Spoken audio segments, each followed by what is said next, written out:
Are you really overwhelmed by the school holidays? You and me both.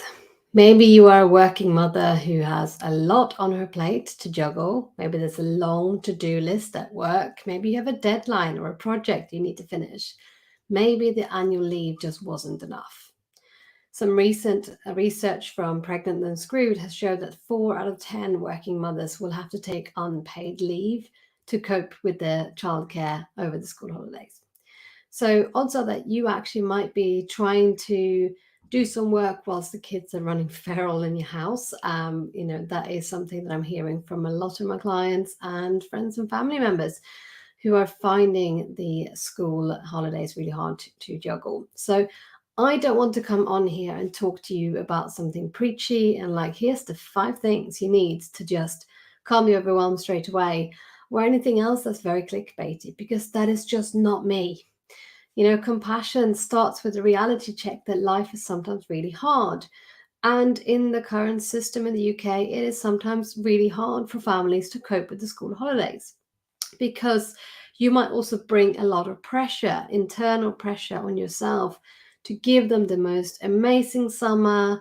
You might have seen this meme around there's only 18 summers. And is there anything else that gives you, that guilt and pressure and feeling bad that you're not doing everything that's going to make their memories of the summer amazing? But you don't have to take them to Legoland and Alton Towers or whatever, all of these different things. You don't have to pay for expensive days out. Actually, connection with your children doesn't have to be perfect. Connection is not about doing all the things and then feeling really stressed out at the end of the day because you've taken them to this place and then that place and you've packed lunches, and you can kind of hear my voice going up because my nervous system is like more and more frantic. And then you realize it, like, shit, I haven't answered that email. So you're frantically trying to reply to that email as you're standing in the car park and the kids are going like, ma, why aren't you coming? Like, I want another snack. So I just wanted to start by sending you loads of compassion if this is you. If you are in the trenches at the moment, wondering how on earth you're going to get through 6 or 7 weeks, I don't have like, here's a neatly packaged answer for you. But what I do know is that we can layer up this suffering with additional pain simply because we are high achieving or high striving, perfectionistic, and put pressure on ourselves to do everything perfectly. So here are some of my tips. And I hadn't thought them through beforehand, so you're going to get a rough and ready answer because I'm juggling things as well.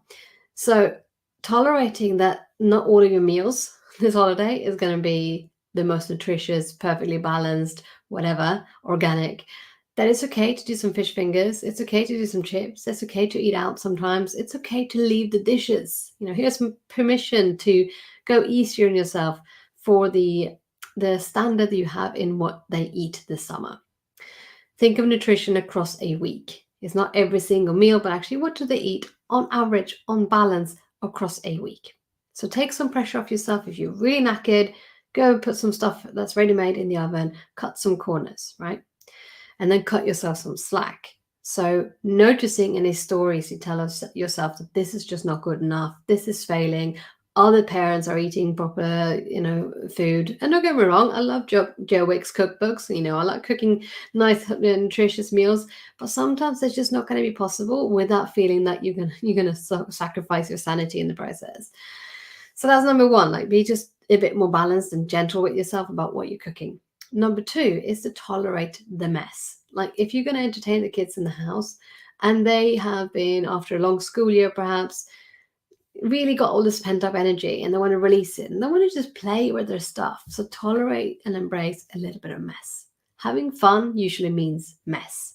Can you hold off going in to be like, oh, let's tidy this up and this is too messy, and just like, oh wow, this looks like you've had loads of fun when you come into your kid's bedroom and it's like bombshell. It's just every little toy has been brought out. You're like, wow, it looks like you've had loads of fun. Let's play a bit more before we tidy up. So just taking some of that pressure off yourself to have your house neat and tidy for the next few weeks, if you can. And if you can't tolerate that, then notice how that impacts on your connection with your child. Here's another tip. And again, This is not going to calm everything for you and make your 6 weeks of holiday have completely no friction. I've already had a couple of quite a few arguments with my son this morning, simply because they have pent up energy. They're tired too. And if they're tired, no wonder that you're tired, because you're holding all of your feelings and you're holding some of theirs too. So go easy on yourself. See if you can spot the signs of overwhelm before you get to the kind of full, I've now lost it. See if you can spot any signs that your energy is running low, that you're kind of depleting your battery, and see if you can plug yourself in to recharge that battery before it goes down to zero. I've put down a link to a free resource you can download called Calm the Overwhelm, where you'll spot some signs of overwhelm, so physical and psychological signs that you might be feeling overwhelmed right now, and then some very simple self-care practices you can use, and then what might show up that gets in the way of you doing so. What kind of stories or self-limiting beliefs might show up, like I'm going to be lazy, or I don't have time for that, or I'm too busy. So if you're overwhelmed by school holidays, first off, you're not alone. Secondly, have compassion for yourself. Thirdly, download the resource because it might help.